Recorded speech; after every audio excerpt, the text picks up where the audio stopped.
Assalamualaikum warahmatullahi wabarakatuh. Anak-anakku kelas 10 OTKP jurusan Otomatisasi dan Tata Kelola Perkantoran. Bertemu lagi dengan saya Dita Adelia Muallim dalam pembelajaran daring mata pelajaran Teknologi Perkantoran. Baik, sebelum memulai materi pelajaran hari ini, mari kita berdoa menurut kepercayaan dan keyakinan masing-masing. Berdoa dimulai.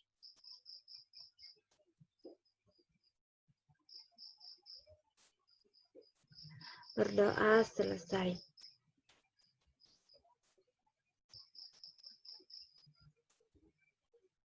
Perkantoran dan virtual office.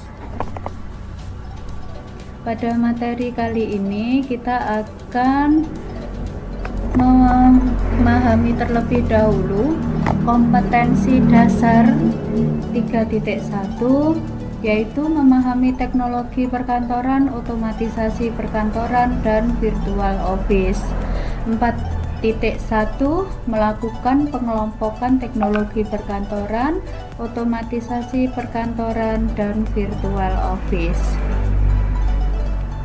Apa itu teknologi perkantoran? Yaitu ilmu yang diaplikasikan dalam kegiatan perkantoran yang digunakan untuk mencatat, menghimpun, mengelola, memperbanyak, mengirim, dan menyimpan data secara efisien dan efektif dengan menggunakan mesin-mesin kantor. Melihat perkembangan teknologi perkantoran dari tahun ke tahun, kalau dilihat pada slide ini, diawali pada tahun 1714, di mana seorang ahli menemukan atau menciptakan mesin mirip mesin ketik, yaitu Henry Mill. Pada waktu itu masih menciptakan mesin yang mirip mesin ketik. Sedangkan pada tahun 1829, William Justin Burt menciptakan typewriter, mesin ketik pertama. Pada tahun 1870, Rev. Rasmus Malling Hansen menjual komersial mesin ketik yang diciptakannya. Ini gambaran mesin ketik yang paling jadul sampai yang paling modern, tahun 1900-an. Ini mesin ketik masih sangat familiar digunakan oleh berbagai kalangan, baik itu siswa, ya, saya dulu juga menjadi siswa SEMEA yang belajar menggunakan mesin ketik seperti ini, ataupun digunakan oleh tenaga-tenaga administrasi. Macam-macam mesin kantor.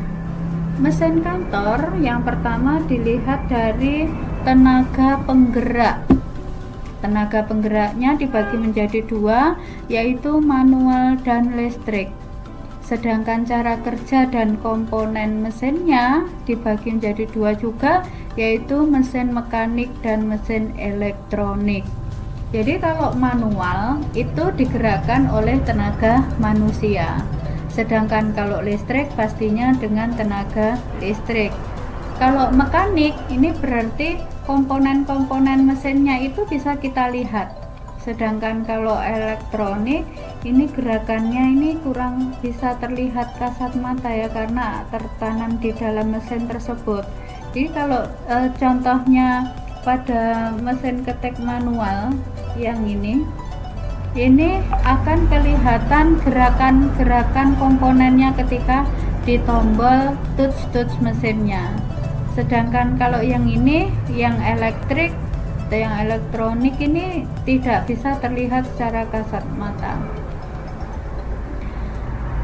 Berlanjut ke macam-macam mesin kantor menurut fungsinya dalam berbagai pekerjaan kantor. Dibagi menjadi beberapa. Yang pertama adalah mesin yang bisa digunakan untuk mencatat. Di sini ada contoh ya, di sini mesin penomor atau timestamp bisa, atau numbering stamp bisa. Nah, ini untuk kalau timestamp misalnya untuk mencatat waktu, numeric stamp untuk mencatat nomor, misalnya seperti itu. Nah, sedangkan di sini ada gambar stapler yang merupakan contoh dari mesin kantor yang berfungsi untuk menghimpun. Jadi, stapler ini bisa digunakan untuk menghimpun kertas-kertas yang apabila dibiarkan begitu saja bisa berceceran, jadi bisa disatukan atau dibandel dengan menggunakan stapler. Kemudian di sini ada mesin yang difungsikan untuk mengolah, yaitu mesin komputer atau laptop, di mana fungsinya bisa digunakan untuk mengolah data. Berikutnya ada mesin yang berfungsi untuk memperbanyak, yaitu contohnya mesin fotokopi, mesin stensil, itu bisa digunakan untuk memperbanyak atau mengcopy dokumen dalam jumlah besar. Berikutnya di sini ada contoh mesin untuk mengirimkan sebuah percakapan, yaitu mesin telepon, di mana difungsikan untuk mengirim percakapan atau ketika berkomunikasi lewat suara. Berikutnya ada mesin yang difungsikan untuk menyimpan data, yaitu contohnya di sini adalah mikrofilm. Mikrofilm berfungsi untuk menyimpan data yang kapasitasnya besar tapi bisa diperkecil dengan menggunakan mikrofilm. Jadi untuk macam-macam mesin kantor yang di sini ini menurut fungsinya dalam berbagai pekerjaan kantor. Berikutnya, manfaat teknologi perkantoran terhadap ketenaga kerjaan. Yang pertama, bisa meningkatkan mutu tenaga kerja. Pasti ya, dengan adanya mesin berarti mutu dari tenaga kerja atau pegawai bisa lebih meningkat. Yang berikutnya, meningkatkan penghasilan bagi tenaga kerja. Ketika kita bisa mengerjakan pekerjaan dengan cepat dan menghasilkan banyak yang dibutuhkan, maka otomatis dia bisa menambah penghasilannya. Berikutnya, bisa meningkatkan kegairahan dan kedisiplinan kerja. Bayangkan apabila tidak ada mesin kantor, orang atau pegawai itu akan mudah capek karena terlalu terforsir tenaga dan pikirannya. Dengan adanya bantuan mesin, maka tugasnya akan menjadi lebih ringan sehingga menimbulkan peningkatan kegairahan dan kedisiplinan kerja. Berikutnya, meringankan tenaga dan pikiran pegawai. Seperti yang tadi saya sampaikan, mesin berfungsi sebagai pelengkap ataupun pembantu kegiatan atau aktivitas manusia, sehingga pastinya akan lebih meringankan tenaga dan pikiran pegawai. Berikutnya, manfaat teknologi perkantoran terhadap prosedur kerja.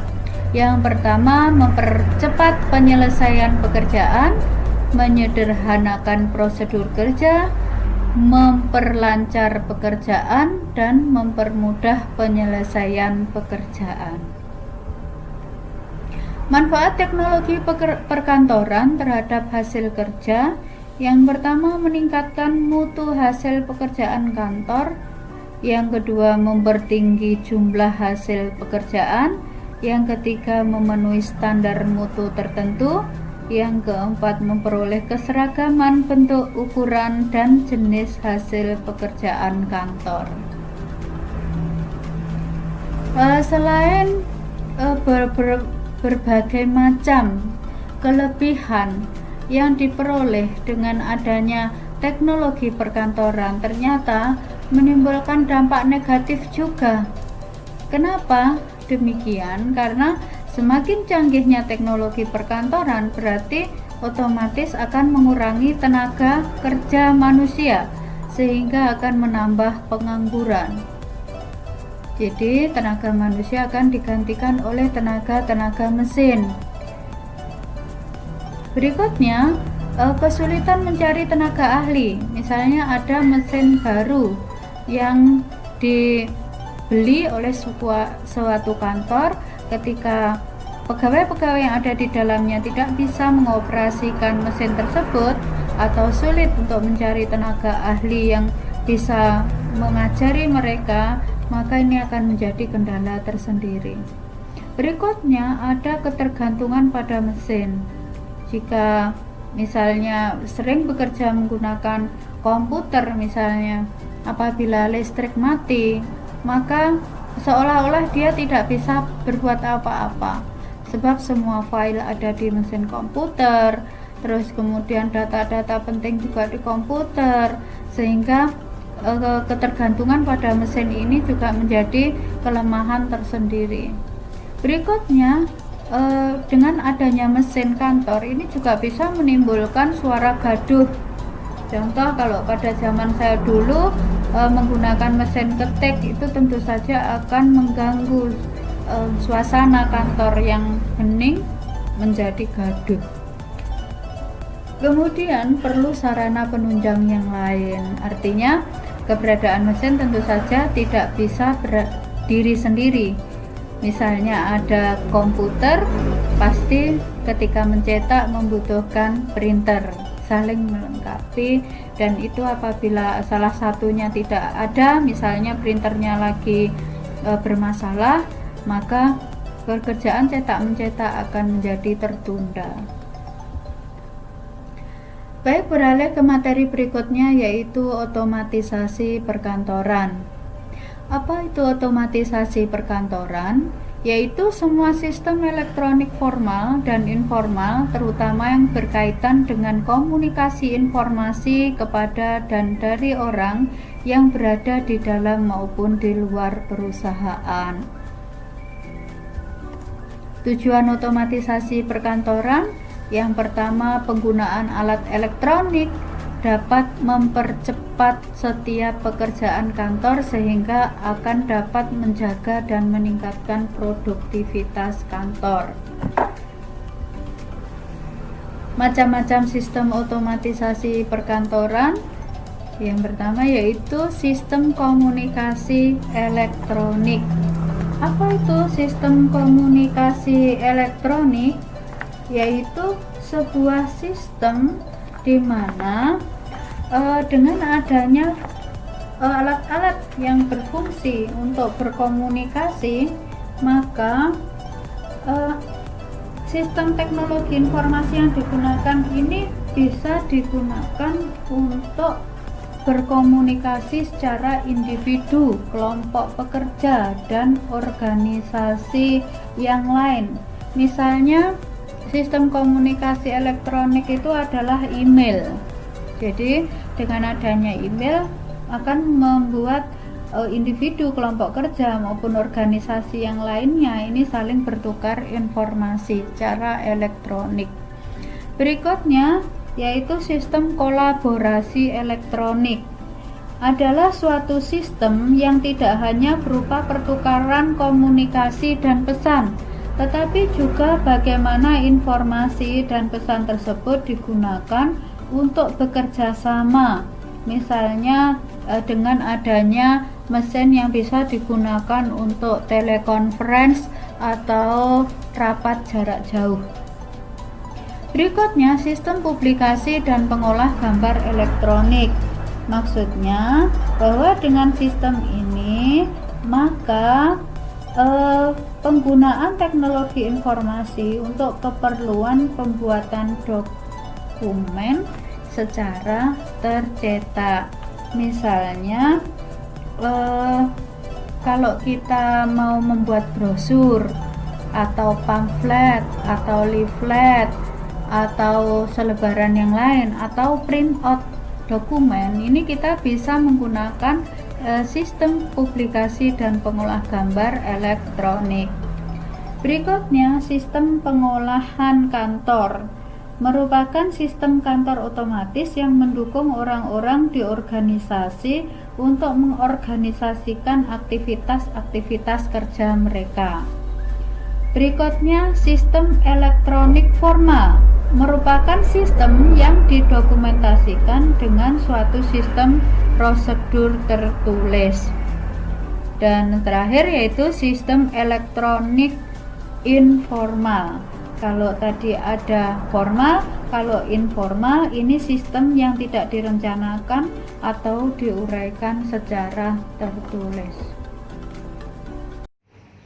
Itulah tadi materi hari ini.